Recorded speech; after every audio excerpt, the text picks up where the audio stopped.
Hello दोस्तों, आपका स्वागत है एनएस क्लासेस में। आज हम पढ़ने जा रहे हैं कक्षा 8 की गणित की कार्यपुस्तिका का कार्यपत्रक 6।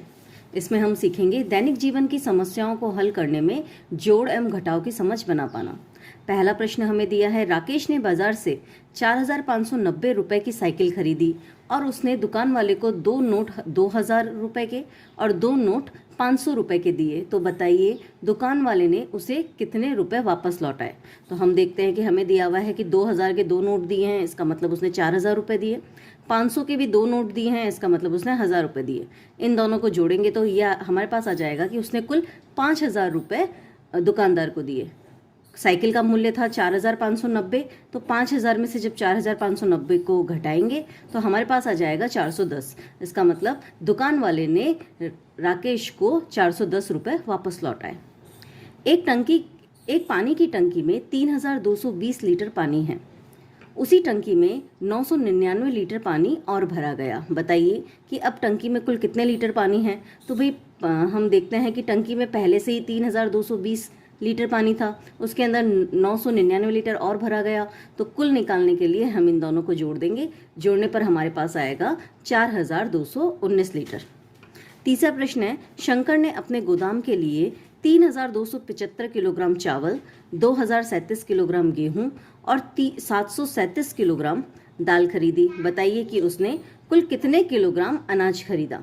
तो हम यहाँ पर कुल अनाज निकालना है, तो हम यहाँ पर चावल, गेहूं और दाल, इन तीनों की जो मात्राएं हैं उन सबको जोड़ेंगे तो हमारे पास आएगा 6,049 किलो कुल अनाज।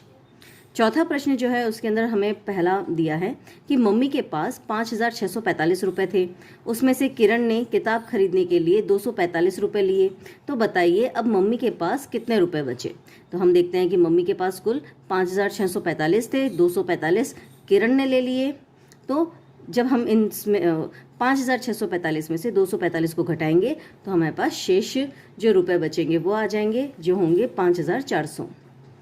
पापा के पास 2,790 रुपए रखे थे, उसमें से मंजू ने कॉपी खरीदने के लिए कुछ रुपए ले लिए। पापा के पास अब 1,860 रुपए बचे। तो बताइए मंजू ने कॉपी खरीदने के लिए कितने रुपए लिए थे। तो हम देखते हैं कि पापा के पास कुल थे 2,790 और पापा के पास शेष जो रुपए बचे वो थे 1,860। तो मंजू ने कितने लिए। जब हम 2,790 में से 1,860 को घटाएंगे तो हमारे पास आ जाएगा 930। तो मंजू ने कुल 930 रुपए लिए। घर में कुछ रुपए रखे थे, उसमें से नंदू ने कॉपी और पेन खरीदने के लिए 320 रुपए ले लिए। घर में अब 2,460 रुपए बचे हैं। तो बताइए घर में कितने रुपए रखे थे। तो नंदू ने जितने रुपए लिए वो और घर में जो शेष बचे हैं उन दोनों को हम जोड़ेंगे तो हमारे पास आ जाएगा कि घर में कुल कितने रुपए थे।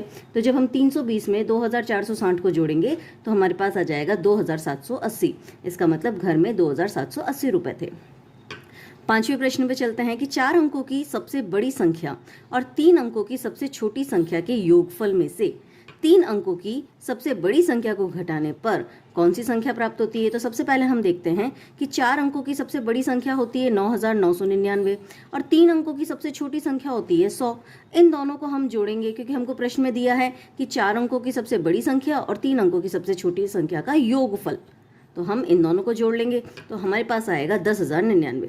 अब इस योगफल में से हमें क्या करना है, 3 अंकों की सबसे बड़ी संख्या को घटाना है। तो हम देखते हैं कि 3 अंकों की सबसे बड़ी संख्या होती है 9,999। तो इस योगफल में से हम इस 999 को घटा देंगे। जब हम 10,099 में से 999 को घटाएंगे तो हमारे पास उत्तर आ जाएगा 9,100। यह कार्यपत्रक आपको कैसा लगा हमें कमेंट करके ज़रूर बताएं। Thank you.